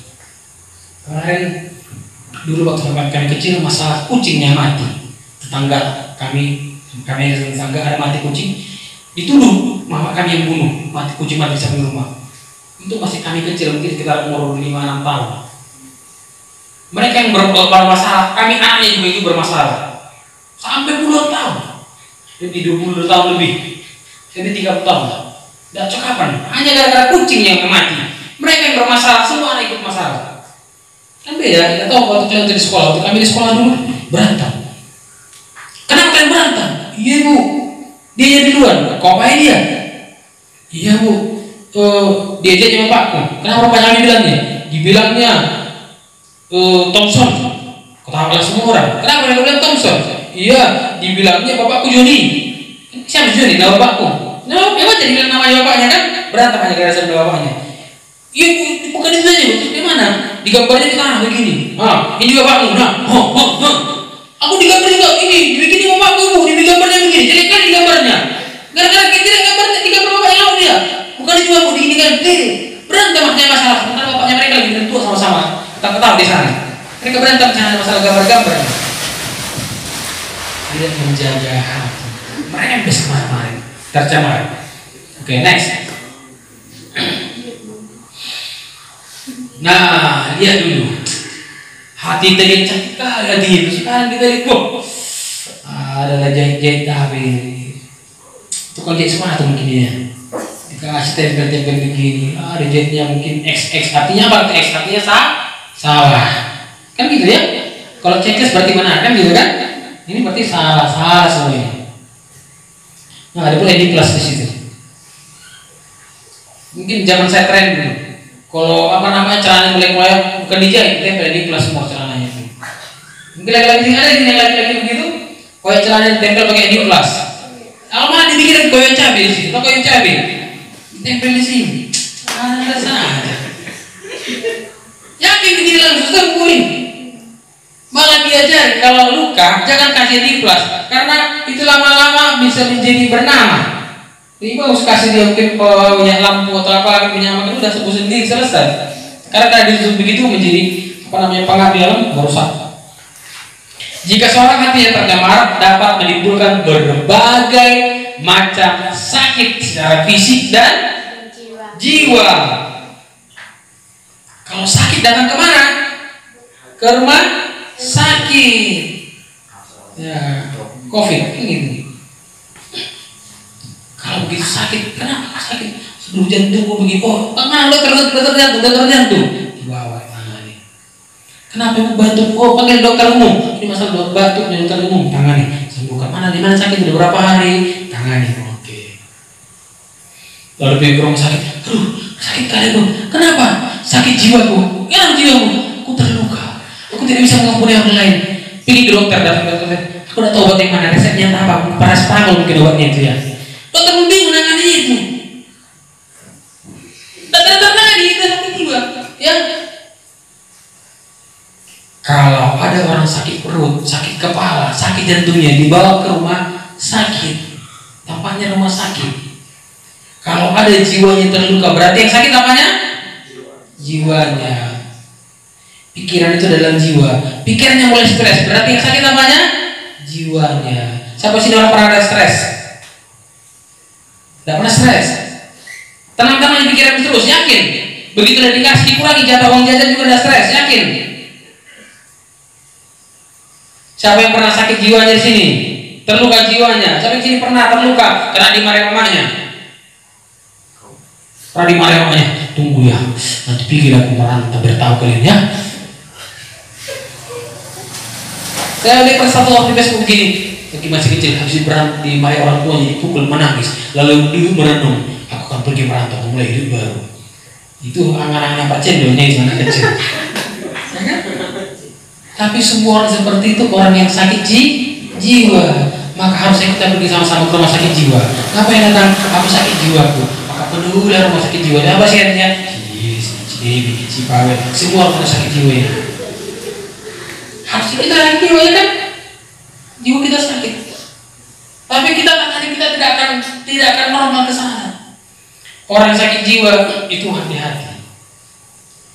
Kemarin tempat kami di asrama di Siantar, setelah kami berangkat dari sana, tempat ini dipakai untuk usaha rehabilitasi di Siantar. Tempat orang yang ada stresnya, ada yang sakit narkoba, yang kalah caling segala macam.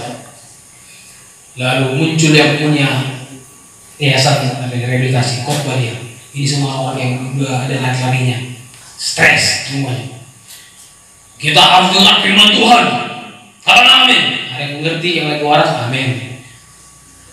Nah, pandang kepada Yesus. Matamu jangan melihat aku, pandang Yesus. Datang duduk dia malu. Datang lagi ini, kita harus tahu sama Tuhan. Kita bawa pegang pentung keselamatan. Kita hantam musuh kita. Datang ini lagi stres, dia ambil sapu, dipukulkan pokok ini. Dipukul. Kenapa? Udah kepala dia dipukul orang gila sana. Ya memang orang gila semuanya. Dia nanya orang gila yang begitu. Memang stres di jalan semua. Ya, ada seorang ibu hati dulu tempat kami yayasan. Lagi makan beramai begini. Lagi dia diajak orang tanya, amin bu mati. Kayak kita tunduk-tunduk aja dia. Mungkin kecewa sama mamanya mungkin dia. Lalu mamanya datang ke sana. Dia tangani dia. Nanti kau baik sini ya. Itu kalau mungkin jengkel marah dia. Dia punya nasi itu lempar ke mamanya. Iya dia pilih ngaku dia. Karena memang sudah ada lari-larinya. Ada sini sudah mulai lari-larinya? Nggak ada ya. Kita semua orang waras. Bilang kiri kanan, kau orang waras. Jangan dari orang gila. Sebaliknya jika hati seorang pulih, maka akan menyehatkan tubuh dan menyegarkan jiwa. Ya, supaya segar, udah mulai capek, mandi. Setelah mandi baru kita firman Tuhan, akhirnya segar kembali, kuat kembali. Jadi malam hari sudah dengar firman Tuhan, pulang dari tempat ini udah segar kembali. Tadinya datang ke sini stres, marah, dimarahi orang tua, pulang dari sini maafkan aku Maya, ya. Pulang dari sini yang mungkin kecewa dari mamanya, dari abangnya, dari kawan-kawannya, maafkan aku ya tadi aku melawan. Saya ingat teman saya dulu waktu boleh bertobat, berantem sama mamanya si tua di gereja KWP, dia mau aku keras mati. Tapi mamanya jangan kesana kau, udah mau ke sana. Akhirnya dia lari kau ya. Kejar mamanya, naik angkot dia, angkot pergi, naik angkot, mamanya juga naik angkot, akhirnya angkot kejar-kejaran. Ini pada TV itu, ya kita kejar, dia kejar-kejar mamanya di angkot. Ya memang kita lihat prosesnya luar biasa, memang perjuangan dia untuk pertahankan imannya. Dan akhirnya kuliah sekarang dia orang yang berhasil dan dia berjuang, dia pulihkan perdamaian kembali dengan orang tuanya. Nah, hati dipulihkan menyehatkan tubuh bahkan jiwa. Next. Bagaimana agar hati kita dipulihkan? Nah ini supaya ada obatnya. Apa obatnya? Yang pertama apa? Jujur. Sama-sama katakan. Jujur. Ya. Saya punya slogan atau pepatah atau apa kata-kata mutiara dalam diri saya, bahkan saya tanamkan sama anak saya. Jujur itu apa ya? Apa? Mahal. Jujur itu apa? Mahal. Ini saya tanamkan juga sama anak murid saya dan pertamanya. Ini jujur itu mahal. Kenapa jujur itu mahal? Karena bohong itu sudah murahan. Ya kan dikit-dikit. Dari mana kau? Dari jalan. Jalan mana? Iya jalan dari kanan ke depan. Jalan memang. Ya tapi strategi banyak kan. Ya dari jalan aku dari jalan. Ya. Saya lagi apa ya? Lagi bicara sama teman. Ya, udah banyak berbohong, kan berbohong, mudah sekali berbohong. Tapi cara jujur itu jarang. Kenapa emas itu mahal? Karena jarang kita temukan. Di zaman Raja Salomo banyak ditemukan perak. Banyak sekali perak ditemukan sampai orang nggak bisa menghitung lagi perak. Ibarat jalan kau dari Merah sampai kota Sibolga lagi jalan perak itu aja. Kalau kerjaan zaman sekarang ini ada perak mahal ini loh, perak itu mahal ya kan, seperti emas mahal.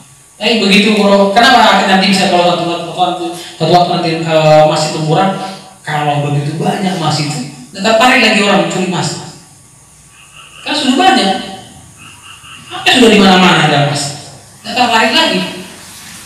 Tapi kalau sudah langka, cari-cari orang itu. Ya, satu yang langka akan dicari-cari orang. Tapi kalau soal sudah sudah banyak orang. Jualan juga begitu. Kalau sudah banyak jual orang, turun harganya. Kalau sudah jarang orang jual, mahal harganya. Jujur itu mahal karena jarang orang melakukannya. Karena mahal itu jaga pertahankan sikap jujur. Amin. Selanjutnya supaya dipulihkan, ya jujur di hadapan Allah, mengakui kita terluka, mohon pengampunan kepada Tuhan agar Tuhan sembuhkan dan pulihkan hati kita. Kalau kita pernah terluka, jujur, Tuhan, aku pernah terluka, aku dilukai mamaku, aku dilukai bapakku. Ya, saya pernah waktu masih kecil, mama saya bilang begini, abang saya lahir tahun 77 sudah ada, kakak saya lahir tahun 78. Jarak mereka setahun ya. Tapi tahun 80 saya lahir. Tahun 80. Ya, sekali mereka sore hari mungkin mau saya cerita. Pak, apa itu? Sudah ada lagi. Oke, harusnya senang kan? Bertambah istri telah hamil gitu. Ayo naik kereta, naik Vespa mereka. Pergi. Bukan periksa dokter check up. Ya, coba cek dokter anak udah gimana? USG. Dulu belum ada USG. Langsung pergi ke dulu. Tolong dulu opung. Ya hormat kan begitu, hormat dia punya opung.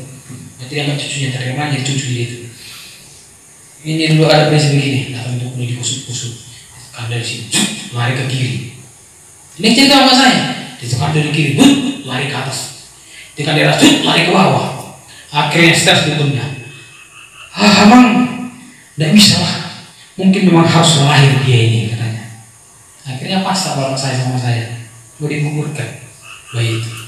Akhirnya pasrah. Akhirnya tanggal 15 bulan 4 tahun 80 lahirlah saya, dan akhirnya berdiri sekarang.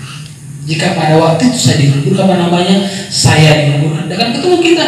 Mungkin yang bicara malam ini Pak Pergi atau Pak Jek atau siapa? Bukan saya. Mungkin dia juga tak ada. Tapi saya belajar, Tuhan, aku jujur kepada Tuhan. Aku pernah kecewa sama orang tua, aku pernah digugurkan, aku pernah marah sama mereka karena aku diperlakukan seperti itu, merasa tidak adil.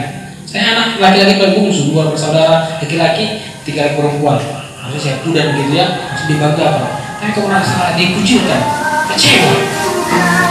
Dia datang kakak saya dari Swiss, bapak saya diajak, adik saya diajak semua. Tiba saya di mana? Di asrama, makan bubur, makan jagung, sama bapak ibu gembala, sama-sama kami. Abang saya kemana? Makan restoran mereka, pergi ke beras lagi, pergi holiday kemana-mana. Tiba aku hanya melihat foto saja, tidak bisa makan foto itu. Mereka yang makan terus. Gigi jari saya lagi nih, dapat apa aku? Kecewa.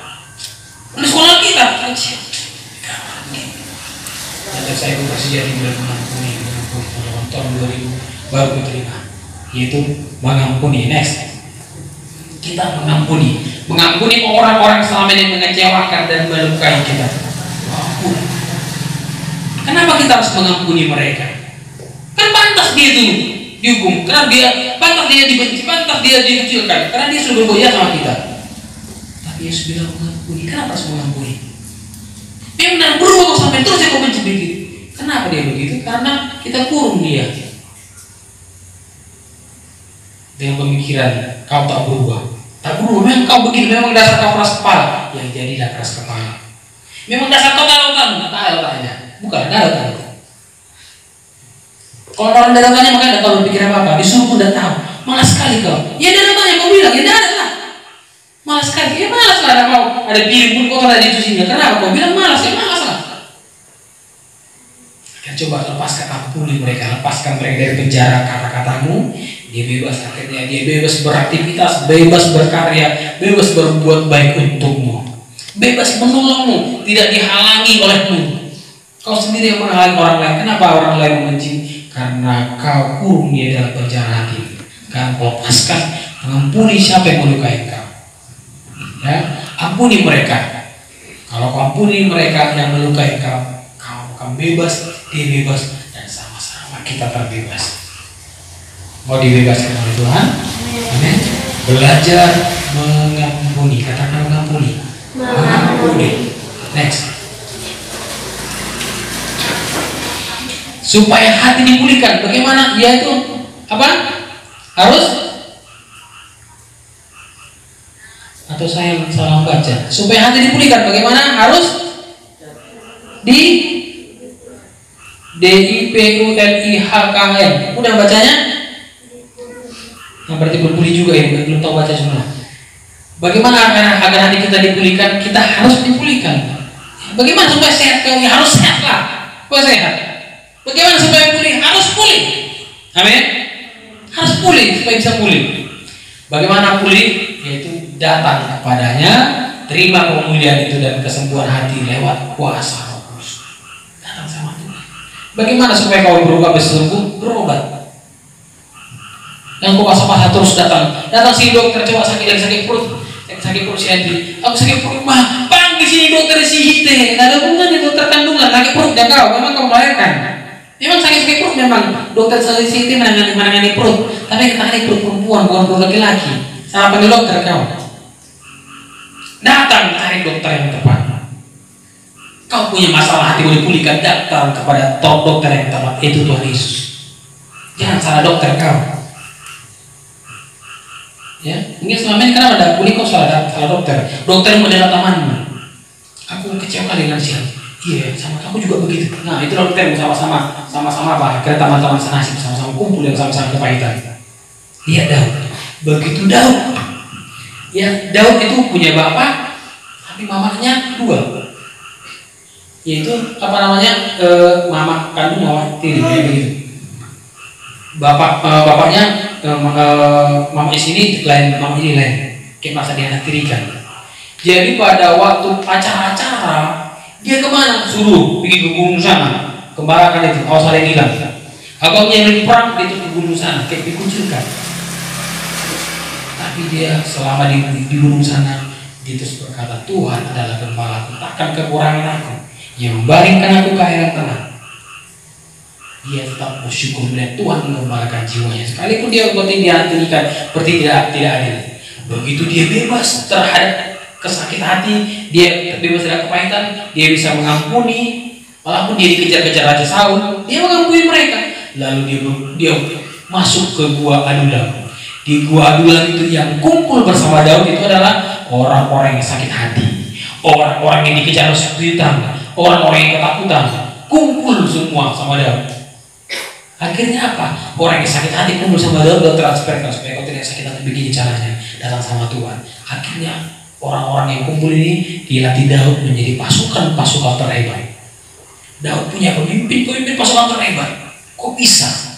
Dia mentransferkan dari hatinya terpancar kehidupan, dari hatinya terpancar mata air yang kehidupan yang menyegarkan orang lain.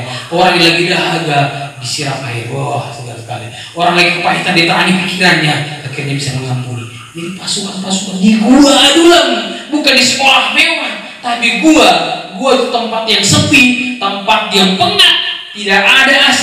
Kerelawan mungkin dari sana putar kayak burung, tapi di situ dia latih kayak burung. Kau burung, Daud bilang latihan di sini kau mungkin kecewa orang lain, latihan bisa menerima burung. Kalau digerai burung kau ampuni. Burung mungkin kau tidak seperti manusia, kau tahu ya begitu. Aku malu di kau burung, belajar mengampuni burung. Akhirnya pasukan-pasukan itu bisa mengampuni orang lain, bisa menerima orang lain. Jadi kuat mereka. Ya. Nah, yang berikutnya supaya dipulihkan, yang selanjutnya apa? Komitmen. Kalau kita hari ini mau dipulihkan oleh Tuhan, dibenahi oleh Tuhan supaya tidak sakit hati lagi, supaya bisa mengampuni, komit, jagalah hatimu. Ayo, lihat dulu Ibrani 12 ayat 15. Ibrani 12 ayat 15, satu orang bacakannya dengan keras. 2, 3 ya. Kata-kata sudah mau tapi tadi baca. Kuat. Dan supaya dengan jalan demikian ia membebaskan mereka yang seumur hidupnya berada dalam perhambaan oleh karena takutnya kepada maut. Oke, nah kita komit ya supaya bebas dari perhambaan itu, perbudakan, diperbudak. Ya, saya pernah bikin status begini setelah saya baca. Saya sekarang suka baca satu ayat, saya renungkan apa yang Tuhan sampaikan di situ. Nah, termasuk ayat tentang kesombongan. Ternyata kalau orang sombong itu sedang di salah ya. Saya pun merasa gak cocok ayatnya. Coba sekali lagi baca ayat 12. Ibrani 12 ya, coba baca. Salah ayat, yang belum kita mau coba. Jagalah supaya jangan ada seorang pun menjauh diri dari kasih karunia Allah, agar jangan tumbuh akar yang pahit yang menimbulkan kerusuhan dan yang mencemarkan banyak orang. Iya, ayat sebelumnya itu tentang berusaha hidup damai dengan semua orang. Ya, lihat itu jaga hati supaya jangan muncul akar apa di situ katakan? Akar pahit. Akar pahit bisa muncul kalau kau tidak jaga hatimu. Itu bisa muncul akar pahit. Akar ini akan menyebar kemana-mana.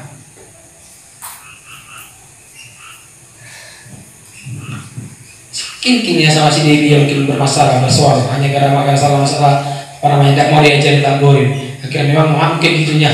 Opung mungkin sampai opungnya mungkin baik-baik kerja. Wih, kayak ada yang menyebut nama aku terganggu. Bisa sakit aja gara-gara orang itu bermasalah. Aku tak memang dasar keturunan opungmu, karena ada opung yang lain. Memang satu kampung dan kenapa satu kampungnya? Memang dasar memang kalian orang nias. Kenapa dia sana? Orang itu yang bermasalah.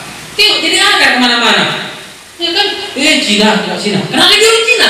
Wih, kenapa sampai pergi ke Cina sana? Dari mana yang berantem? Hanya masalah-masalah tamburin. Ini bah dari tamburin sampai ke mama, sampai kopung. Di kopung masuk ke apa? Ke dari kampungnya, ke kampungnya masuk ke pulau Nias. Lalu Nias masuk ke Indonesia, masuk ke Cina sana. Wah, ini sekali akar itu ya. Biasa akar ini lah. Jadi sama-sama kita bilang komitmen, komitmen. Lagi komitmen, komitmen. Ya. Men itu sering dipakai untuk menunjukkan manusia, men. Tapi bisa gini, kenapa men saja? Karena ada dua. Men itu bisa laki-laki, woman itu wanita. Woman malam, laki-laki yang betul ditopang supaya jangan malam. Kalau saya sudah bawa pemahaman ya, men itu pria laki-laki yang teguh, woman itu wanita, tapi wo itu malam. Wow, begitu ya. Tapi malam, men pria yang malam itu supaya menjadi tidak menjadi orang malam seperti pria dia ditopang. Ya, laki-laki penopang, tapi wanita yang menolong. Nah, komit untuk menjaga hati supaya tetap bersih. Ada lagi? Oke, itu saja. Nah, hari ini, mari jaga hatimu. Ya, jangan jaga hati orang lain. Jangan jaga hati mamamu, jangan jaga hati bapakmu, jangan jaga hati teman di sampingmu atau abang kakakmu. Sekali lagi, jangan jaga hati orang tuamu. Jangan kau jaga hati temanmu, jaga hatimu sendiri. Dan itu jalannya kau bebas, supaya terpancar kehidupan di dalamnya. Oke. Berapa yang di antara kita mau pengen punya hati yang pulih? Angkat tangannya. Oke, sama-sama kita bangkit berdiri. Kita izinkan Tuhan menjaga hati kita.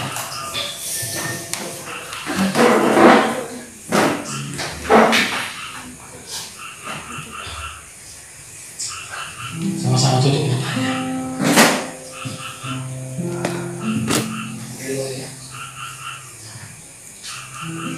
Kita hampiri Tuhan, biar hati kita yang terluka itu dibenahi oleh Tuhan.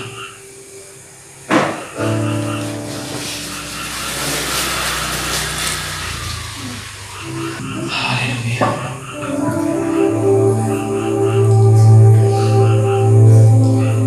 Haleluya. Tuhan, pada malam hari ini kami bawakan hidup kami, Tuhan Yesus. Mungkin kami terlahir, ada mungkin yang coba digugurkan.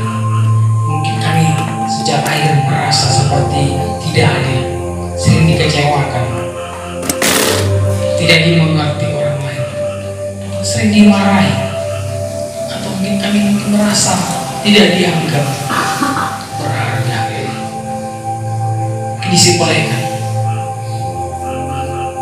Karena semuanya bermula dari hati kami.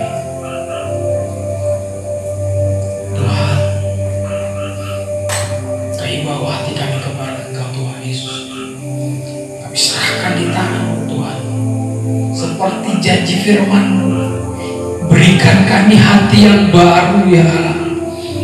Hati yang diperbarui, supaya kami, Tuhan Yesus, bisa memancarkan kehidupan, bukan kematian. Memancarkan perkataan-perkataan yang membangkitkan, bukan perkataan-perkataan yang melemahkan. Kalau selama ini dari hati kami banyak keluar hal yang menajiskan, yang membuat orang lain benci, yang membuat orang lain lemah, yang membuat orang lain terluka, karena sebetulnya kami yang terluka. Tuhan Yesus, kami jawab kami, Tuhan. Haleluya. Haleluya.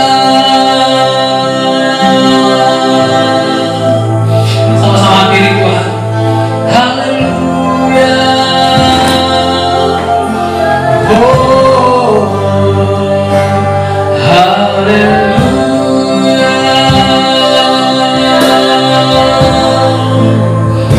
Sama-sama Tuhan diri Tuhan. Haleluya.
Lepaskan pengampunan atas orang-orang yang pernah menyakitimu. Ampuni orang-orang yang pernah mengatakan engkau tidak baik. Ampuni orang-orang yang pernah melukai hatimu. Dalam nama Tuhan Yesus. Tuhan, malam hari ini aku berdoa, biar malam hari ini terjadi kelepasan bagi setiap anak-anak muda hari ini. Biar mereka hari ini dipulihkan, mengampuni semua orang yang menyakiti, mengampuni orang tua mereka, mereka mengampuni teman-teman mereka, mengampuni saudara mereka, karena Engkau kasih Allah membasuh mereka ya Tuhan. Biar terpanjang kehidupan itu kembali. Kalau selama ini yang muncul yang terpanjang itu kematian, yang melelahkan, hari ini diganti dengan hati yang baru, dari hati yang taat kepada Engkau ya Tuhan. Dalam nama Tuhan Yesus, dalam nama Tuhan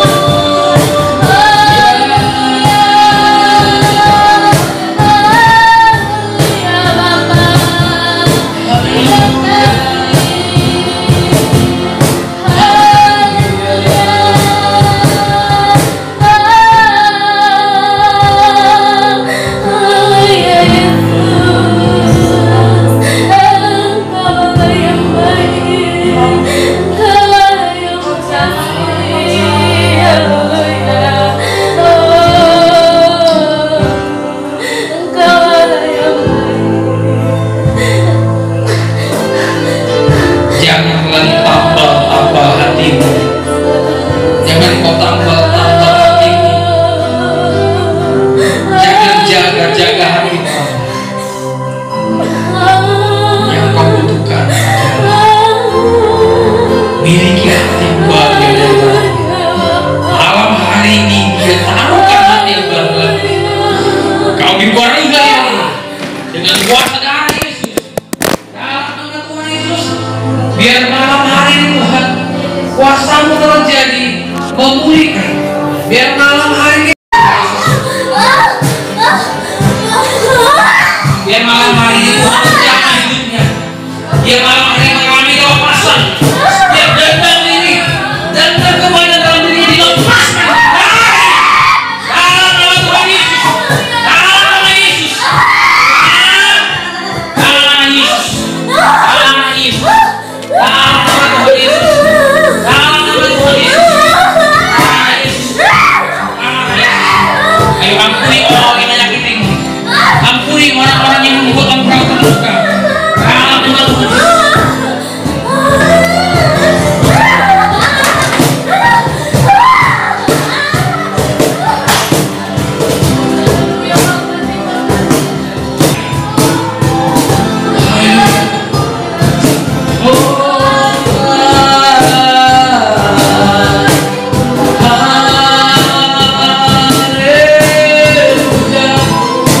Allah yang melepaskan setiap kami malam ini. Dalam nama Tuhan Yesus. Darah Yesus. Haleluya. Tuhan, rindukan pemulihan daripada Tuhan. Rindukan Allah bekerja hari ini membebaskan Tuhan. Kalau orang lain bisa membebaskan, percaya bahwa engkau juga bisa dibebaskan oleh Tuhan.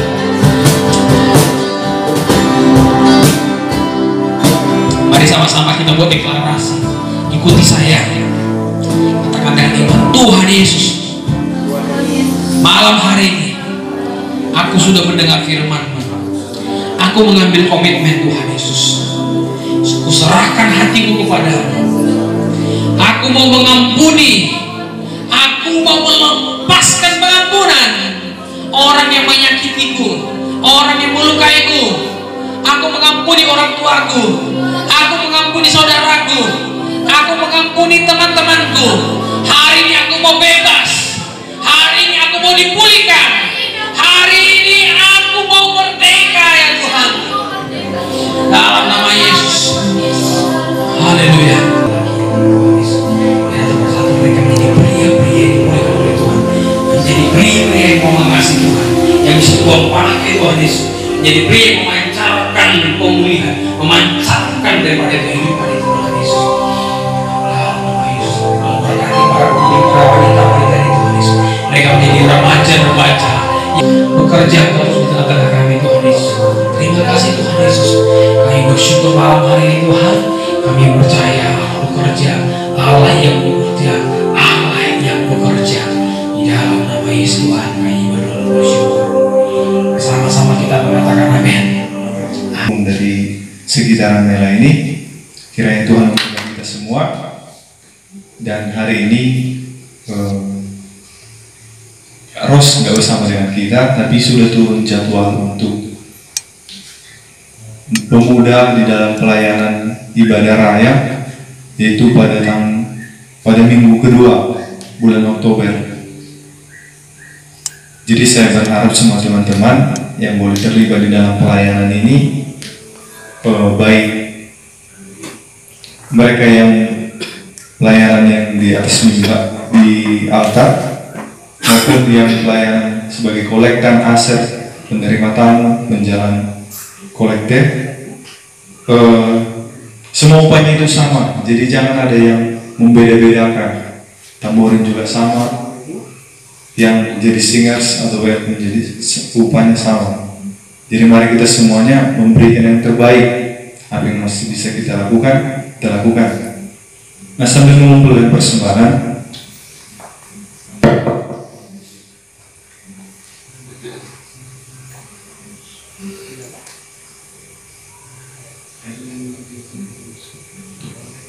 kita langsung aja, udah cepat, udah kelamaan kita. Nanti akan ditutup dengan doa sapaan yang dipimpin oleh Yosia. Baik teman-teman semuanya, kita terus bersatu hati mendoakan satu sama lain, saling menguatkan, tidak saling menghakimi, tetapi marilah kita memiliki kerinduan yang mendalam untuk mengenal Tuhan.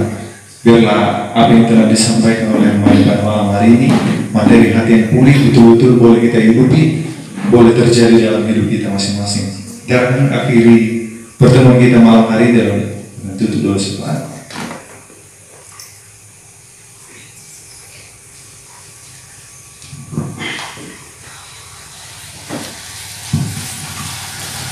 Oke, mari kita bersatu dalam doa. Allah Bapa yang Maha Kasih, kami mengucap syukur buat malam hari ini Engkau telah menyertai kami dari pagi, siang, sore hingga malam hari ini ya Bapa. Kami berkumpul di sini untuk mendengarkan firman-Mu. Apa yang kami dengar menjadi benih yang baik untuk kami ya Bapa. Kami mau berdoa untuk negeri ini, Tuhan yang menyertai setiap bumi ini ya Bapa. Hapuskanlah COVID-19 ini dari bumi ini, dan jauhkanlah dari kami ya Bapa. Kami mau berdoa buat persembahan kami, Tuhan lipat gandakan 20, 40 sampai 100 kali lipat ganda ya Bapa. Kami berdoa buat untuk besok pagi, buat pelayanan kami di Badan Raya ya Tuhan. Tuhan yang menyertai dari pemain musik, WL Singer, dan jemaat-Mu ya Tuhan. Sebentar lagi kami akan mau pulang. Tuhan berkati dan lindungilah kami di perjalanan, jauhkanlah kami dari yang maha bahaya ya Bapa. Di dalam nama anak-Mu Tuhan Yesus kami berdoa mengucap syukur, amin.